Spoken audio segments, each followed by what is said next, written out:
Well, there's Mama Cat again, taking over my seat.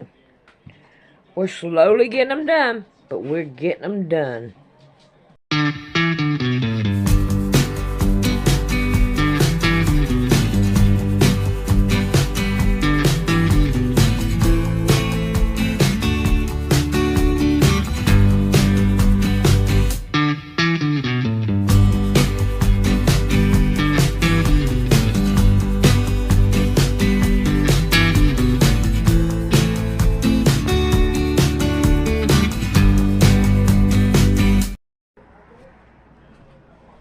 Alrighty. Well, that and light don't really work that good to help.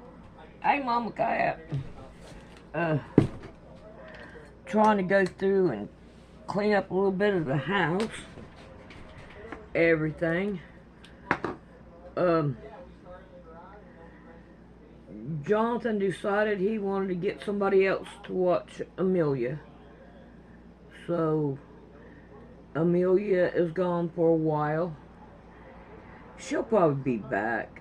I'm gonna need to clean up her bed and underneath her bed. She's got all kinds of toys underneath her bed.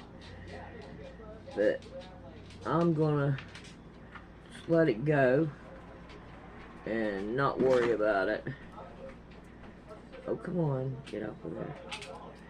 But that's what's going on now.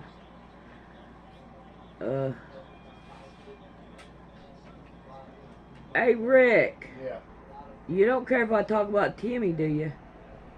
Little Timmy? Yeah. That's up to you. I mean,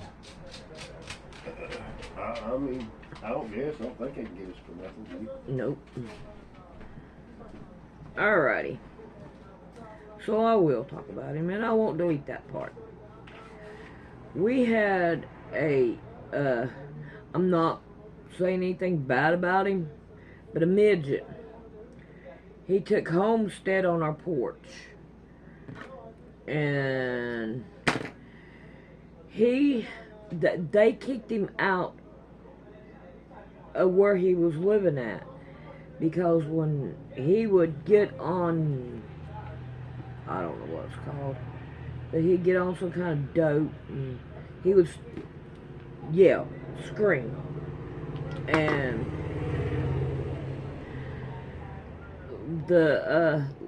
we tried to put up with him. We tried to help him. I gave him a blanket, and whenever I made hot food, I'd give him some food.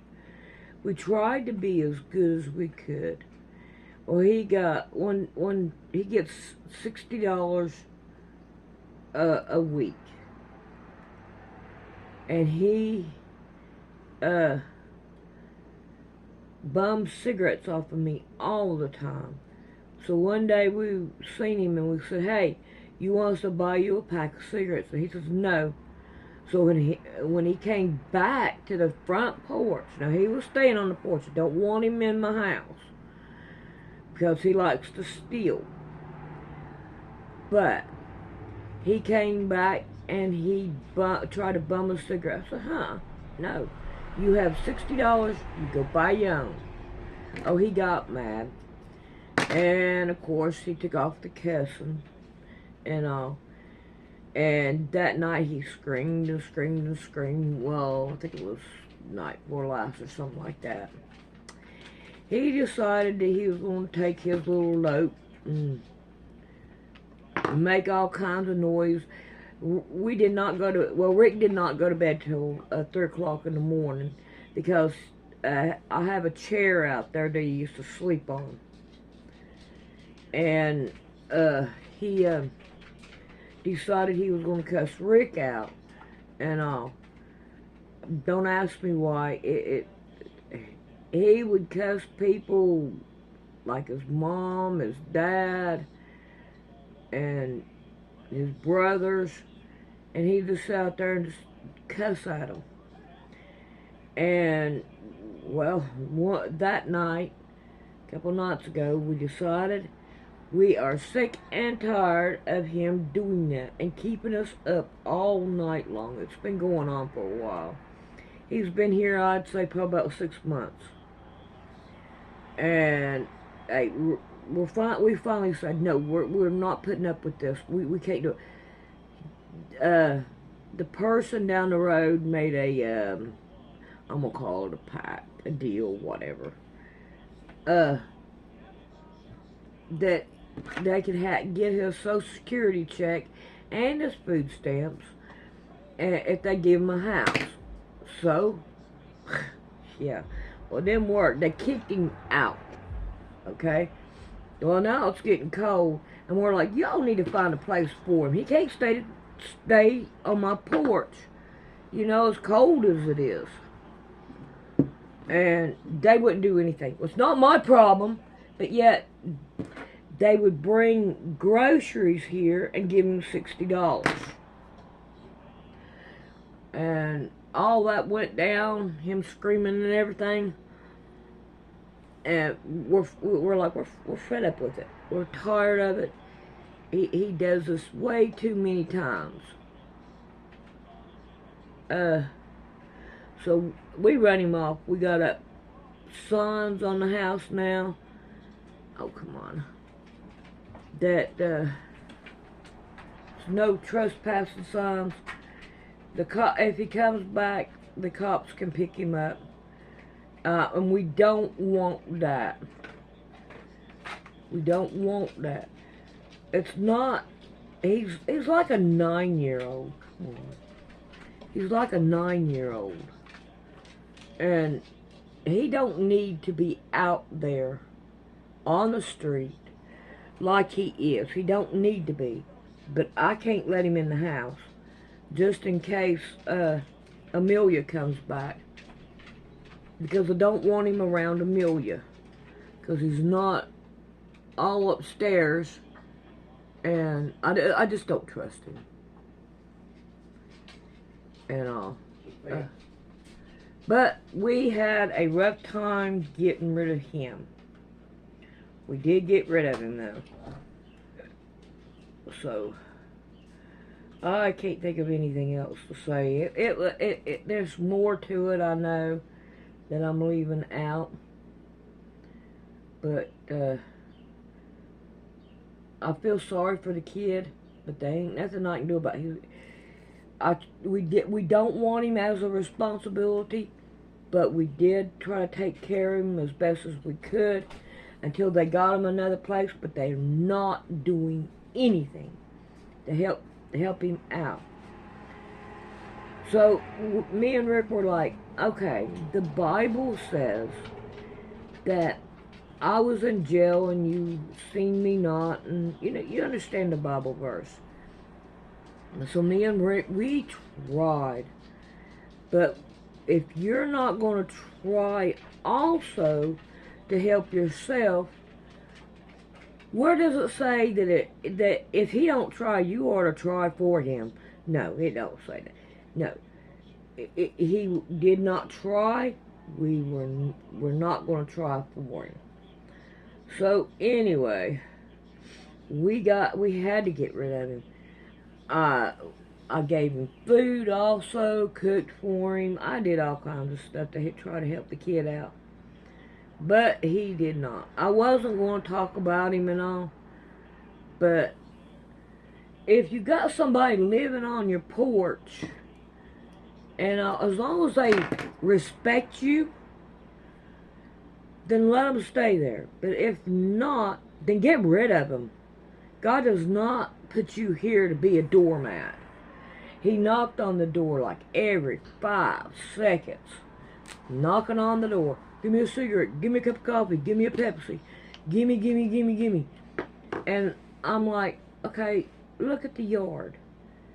He has not picked up no garbage out of the yard. People in cars go by and they throw their garbage out in our yard. So he could pick up garbage, would help around the house. You know? Stuff that would help around the house and all, he wouldn't. So, anyway, we got rid of him. And all. Alrighty. I'm gonna quit right now and I'll be back. music was playing loudly, a sound I've never heard before. I've never heard since, and honestly, I never want to hear it again. It scared me so much. I may have peed a little. Maybe. Can't admit that. Rule number 1, when you're scared, never let them see you pee yourself. It was loud and it was close. It sounded big, angry, mean, and annoyed. It was sort of like a growl, a prolonged huff, and a grunt, but much more than all that. The lungs had to be the size of the trunk of a car. I can't describe the sound, just, nope, it was time to get the F out of there. So we ended up doing seemingly 95 miles per hour on the straight parts of an unfamiliar twisted gravel road. I'm lucky we didn't crash and die. My skin felt like it was crawling. At times felt like it had slowed down, while my heart felt like it was pumping faster than the engine was revving. All my senses seemed out of whack. My friend refused to look behind us to see if anything was there, and I was too scared to look in any of the rear view mirrors. I kept imagining this thing crawling up the rear bumper and trunk lid. I was scared. Out of my mind scared. If the back window would have popped, I would have died right there and then from my heart exploding. I was that scared. So we kept going. I was shaking so much I couldn't have lifted off the throttle anyway. Came to a T in the intersection a few miles down the road, and I was surprised. No freaking way I could stop, nor did I want to, but I was going to try. Well, that didn't work. We're going to spin out and die if I try that again. And by the way, oh my god, corn cobs are freaking loud when you hit them at speed. It's amazing how much damage they do. So now I'm much older, though my daughter questions if I'm actually wiser. In May of 21, I had a freaking stroke. It's my own fault for treating my body like a garbage can. It's not all bad though, I didn't die. So I'm calling that a win. Lost my balance and coordination, but I still have my marbles. Even if it feels like I've been slowly putting them all back into the bag one at a time. Learning how to walk again sucks, but it's coming along. I did it as a baby, I could do it again. Still can't do a sexy dance, although, to be honest, I never could do that before I had the stroke either. The next part of things is in regards to what people call the woods, the forest, or the bush. I've always loved being in the woods, no matter which country I've happened to have been in due to my work. Canada, US, Japan, China, India, Russia, Germany, Indonesia, Peru, Brazil, and others. Some of these were in the vein of holy crap remote. And weird stuff happens in these places too. I've got stories about some of those as well, but those will be for another time. Nature's always dreaming up crazy ways to kill you if you aren't paying attention. Sure, most of my trips have been work-related, but for me, being in the bush is always the best part of anything. I think I like being in the remote north the best. When I go north, it's just a, I'm home kind of feeling. Rifle rod or camera, it's just good to be out there. There are small bits of woods near my home, parked really, with paths that people can walk through. I can honestly say that stumbling along those paths with my walker has been better for me than trying the same in town. I believe there's just something special about the forest. In town, everything is flat, straight, 9 degrees, and repetitive.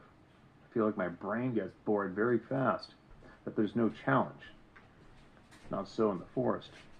I believe it makes my brain work harder, remaking the connections that I lost in the stroke and the order to process and adapt. I end up sleeping better and longer after a trip through the forest, and I've noticed more improvement in the days after those trips when compared to walks in the town. I feel that just being in the woods helps me. To me, it feels like peace and healing. It's not proof of anything, though. I know that. Just one data point from a guy with a stroke, which literally means that part of my brain died. My daughter likes to tease me and say that it technically makes me brain dead, and maybe even a zombie. I tell her not to get too carried away. That kind of talk, or I'll fight her if she gets out of line. We laugh and she hugs me. Anyway, I encourage all of you to take what I'm saying for whatever you think is, or whatever you think it's worth. I'm pretty sure you never give up the woods, Steve.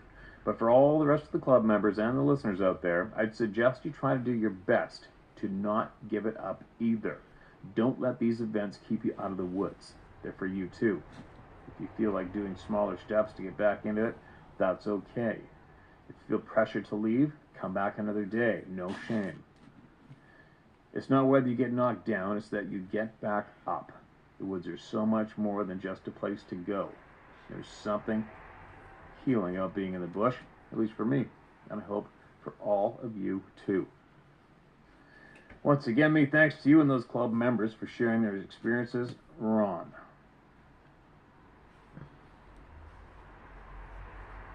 Here's a little note at the bottom. If the thought of something makes me giggle for more than 15 seconds, should I just assume I'm not allowed to do it? Yeah, who knows these days, right? Hey, Ron, thanks for that email, man. Thanks for that email. You know what it was. And there's actually a real popular photo from Ontario where you mentioned broad daylight, great big thing standing by a root ball, I believe, a big log stump root ball thing, blown down tree. I'm sure a lot of people have seen it. I'm sure half the people are going to say it's a hoax, the other half are going to say it's real. Either way, it doesn't really matter, does it? Anyway, good luck to you out there, man. Good luck healing up. Don't quit. Do not quit. Do never give up. Here's another one. No title on this email.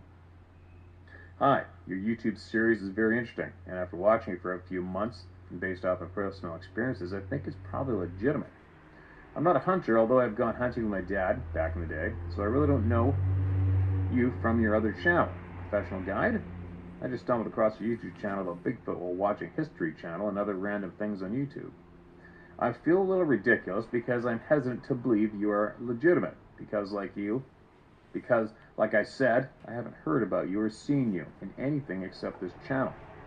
I don't know, maybe this is a big joke that I'm being sucked into.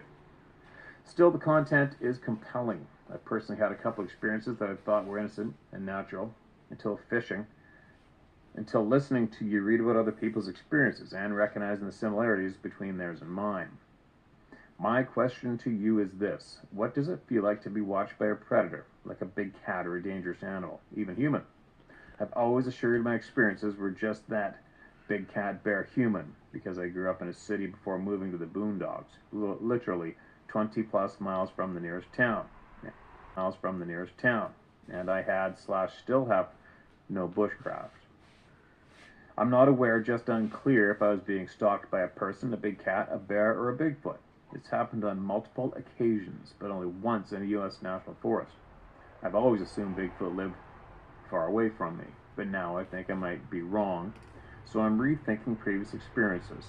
Anyway, thanks for providing thought-provoking information. Please do not use my name if you choose to use this email, and thank you. All right. This is my take on what you have to say. Oh,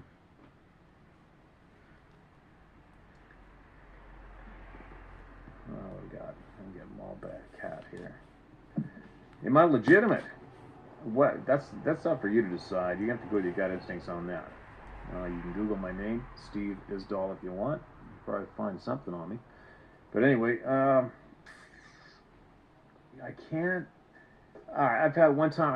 When I was younger. I was sneaking through this tight, thick bush in Vancouver Island with a bow and arrow on what was used as a horse riding trail, and I knew I was after a very large buck in there. I've been sneaking through there numerous times to try to get him in his sleeping area, and this one time I was walking along, and all of a sudden I just knew that I was being looked at to my right. I looked to my right, and there he was laying there, staring at me, and I got him. But anyways, it wasn't an alarming feeling at all. I didn't feel like I was being stared at. Maybe I did, maybe I didn't. I just knew. All of a sudden I was like, uh-oh. And I looked to my right, and there he was. But I didn't have adrenaline. I didn't have hair standing on end. I wasn't freaked out. I have ran into basically every natural predator you can rattle off that inhabits British Columbia. I ran into it. I have had a black bear stalking me with intent to kill me and eat me. Did that feel any different? It felt threatening for sure, but I can't say I felt it staring at me, although it was locked on me, stalking me like a cat with a mouse. I've had a deranged grizzly bear follow me on my horse with my hunter from camp up the side of a mountain late in the early afternoon, sat and waited around me somewhere while I was on a little bit of a clearing, 100-yard hike downhill from the horses, and I was sitting on a glassing using binoculars to stare at the next mountain over. And we sat there for probably 2 hours, and that grizzly bear was around us, and he knew we were there, and I did not feel anything. And I hiked back up to our horses, got on the horses, we started riding down. That's when I saw his tracks on top of my tracks coming up the mountain. And then after taking off our saddles and rigging off the horses, cutting them loose with the hobbles on, that grizzly bear came around the cabin and tried to get me off the porch. Did I feel him staring me or following me? Not at all. Didn't feel anything. So, what else? Big cats. I have had a big cat so close I was kicking snow at it when I was a teenager. I didn't feel any different with it locked on us. What else? I have seen a lot of big cats. I've seen a lot of grizzly bears. I've had every grizzly encounter you can come up with. I've had it. And what I'm saying is I'm trying to rack my brain to see if I can describe to you what it is like to be stared at. And I cannot tell you. But I can tell you that something out there gives pressure to me and makes me feel uncomfortable. Like I probably shouldn't be going in this particular side of a mountain today. I shouldn't be going farther up a mountain at all. And I felt that. I definitely felt something looking at me while reading these emails in various places. I've had things thrown at me. So to answer this quickly, I believe what is making you feel like that isn't a wild animal. And that's my take on it. And I have a funny feeling you know that as well, because you're emailing me, asking me on this channel. So there you go. Keep us posted with what you may come across in the future. And be safe. Follow your instincts. Follow your gut instincts. You're usually right. Now, what else we got? I hope you guys are enjoying all the B-roll I've got on here, which is video clips of places I've been where my soul truly belongs. And that's these places I've been showing you are places I will be going to soon. And yes, I filmed every square inch of it. Now listen. Let's listen to this. Hey Steve, I'll just jump right into the story here. I'm a 28-year-old man born and raised in a small town in Minnesota. My family owns a bait shop. We sell leeches, suckers, shiners, flathead minnows, worms, and so on. To catch these baits, we set up sloughs and ponds all over the Minnesota country, which is where my story begins. So one day, my father asked me to join him trapping leeches in the deep northern Minnesota woods up towards Itasca State Park. Itasca State Park. We'd travel in by four-wheeler. We had our own four-wheeler and our own canoes. There was this certain spot where we traveled at least 8 miles into the woods from where the crow flies. But in all reality, it was probably more like 12 miles into the brush. Normally we wouldn't travel that far, but these sloughs were big and produced a lot of bait, which in turn brought in a lot of money. Anyways, every time I would go into my slough, which was a few miles away from the slough my dad was doing, I had this sense of being watched to the point where I would stay as far away from the shoreline as I could, because it felt like whatever was watching was waiting for the moment to strike. I have goosebumps even thinking about it. Anyways, I always kept this to myself because I didn't want to sound crazy. Well, one day my dad and I drove the four-wheelers a little further into the bush, into the middle of the woods, where you wouldn't imagine a person ever going there. Was a 17-foot canoe that was last licensed like 5 years prior to when we had found it. We did some research to find out the man who owned it passed away, so we went back to drag it out of the brush. That same day, my dad's friend, who showed us the area to begin with, told us a story about he was out in those same woods while deer hunting, and he had found a giant human footprint, but obviously from the size you know was not human. Now, given my experience with feeling watched, I was a little nervous, but it didn't stop me from working. Well, one day my dad asked me to go up again with him to go trapping, but I was busy that day and couldn't, so he went up alone, even though I asked him not to. But he's fearless, like you, and doesn't let things scare him.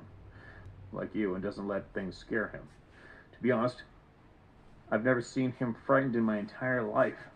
We are talking about a man who makes his living trapping live bait and also trapping animals of all kinds. He's a big burly man, and like I said, is fearless. Well, that day when he was up there in the same area, we found the canoe. He was walking along looking for other places to trap, and all of a sudden he got the same feeling I had of being watched. And he said he was overcome with fear. So he pulled out his .357 Magnum that he always carried with him in the woods.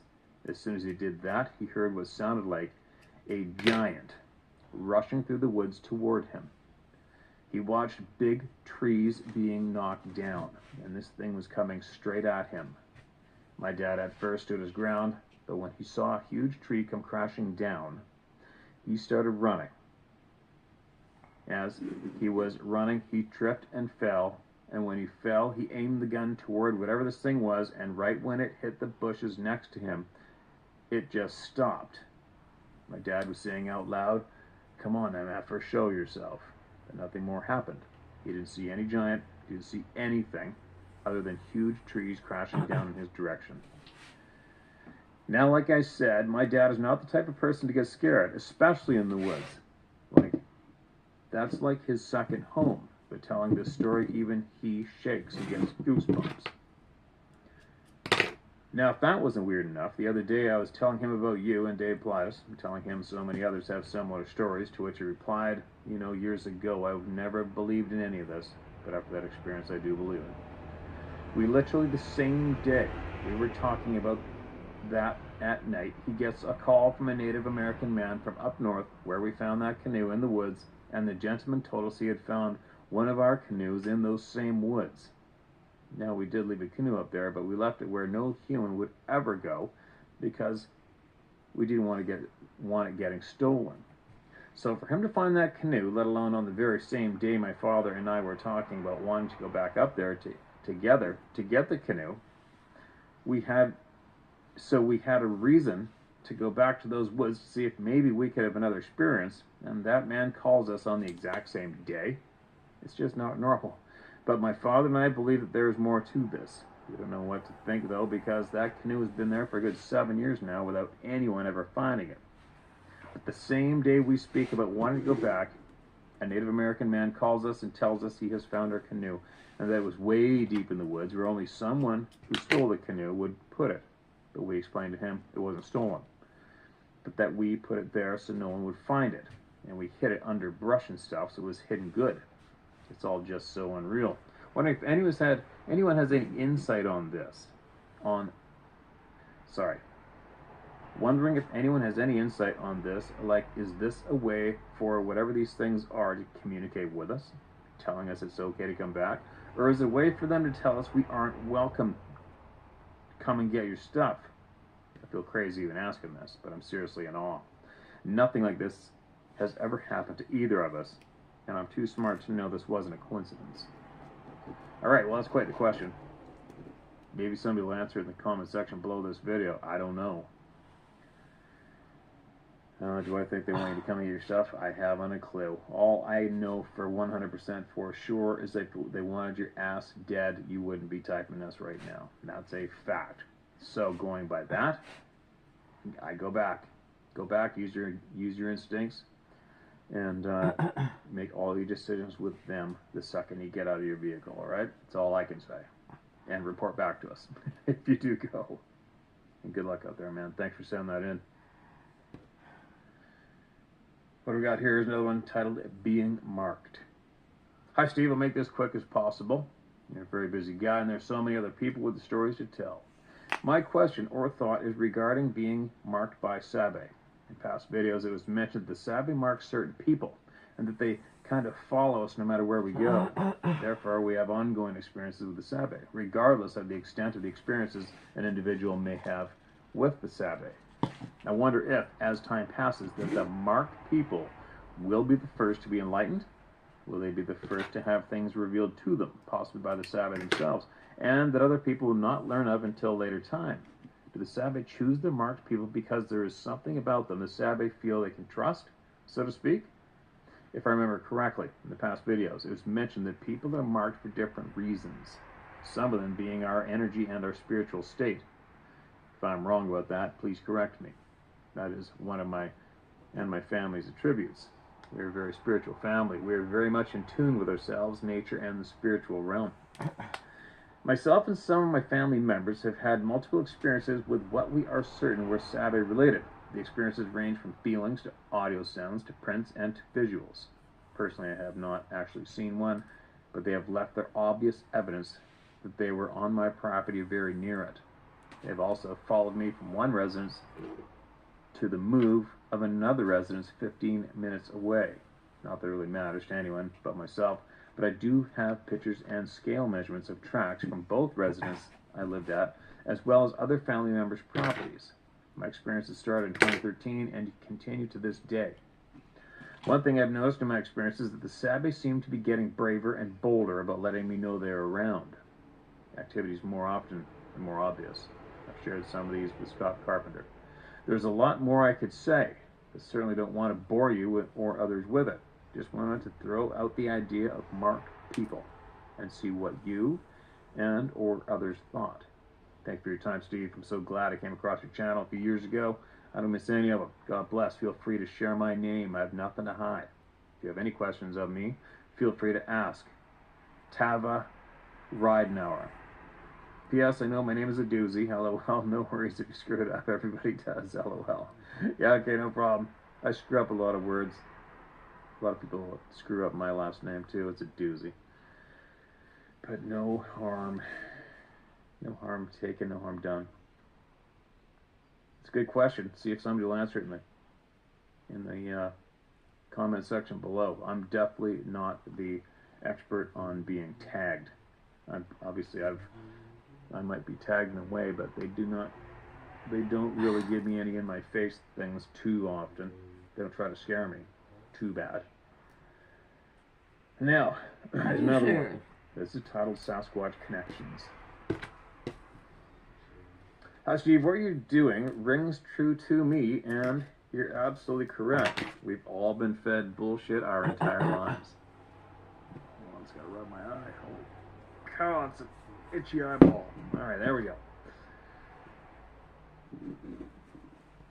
I've come to realize that humans are afraid of truth and go to ridiculous lengths to evade and deny it. It's way past time to deal with it. Remember John Green's book, On the Track of Sasquatch, with a picture from Roger Patterson's foot on the cover? I read it when it first came out back in the late 70s, early 80s. I remember reading about some Sasquatch encounters in Orchard County, country, on the outskirts of Yakima, Washington, back in the 60s, I believe. The area butts right up against the foothills and canyons leading to Mount St. Helens and the Cascades. A few years later, my girlfriend and I visited her aunt and cousins out there. It was the same area Green mentioned in his book. One night as we sat in Aunt Imogene's ramshackled farmhouse, the accounts from John Green's book began to flow from various family members' mouths as they recounted their sightings and encounters with the big hairy man. I began to feel shivers run down my spine because I knew damn well none of those people ever read that book. They were the two young cousins who fled for their lives from the apple orchard, pursued by what had to have been a Sasquatch.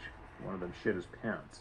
With wide eyes, Imogene and one of the older nieces told of a large, hairy, man-like creature that sat by a big old tree, just visible at the edge of the feeble porch light in what passed for the front yard. It sat there more than once until early morning and then disappeared into the sparsely populated countryside. There were no men in the house at the time, the niece added, with a look of awe that she had once seen a huge hairy face looking in the kitchen window after dark. Then there was Grandma up the highway a ways, who complained there was two big black men fighting over the produce in her vegetable garden at night. And finally were the two young occupants of the car on the dark, lonely highway that ran past Imogene's dirt driveway. If I remember right, there was just a fleeting mention of this in Green's book, and the wide-eyed kinfolk told the same story. The car broke down or ran out of gas on the highway at night. I believe it was a young man and his girlfriend. The man got out to go for gas or help or whatever. No cell phones then. Right after he got out of the car, the girl heard a yell. Then something heavy began to hit the car. Someone found her there the next morning, terrified, huddled on the floor of the car. Her boyfriend's broken body was on the hood. I always questioned that last account. It sounds too much like something out of a horror movie. I hope it's not true. I always thought this was an interesting connection, synchronicity, whatever. If I'm any judge at all, those people weren't lying. They saw those things, and I'm guessing what they saw were Sasquatches. Thanks for what you do, man. All right. Is I allowed to use your name? I don't remember. I don't think so. Okay, whatever. I'll leave your name out just in case. I seem to be getting shit now and then for showing up. That's interesting. The broken body on the hood of the car. I don't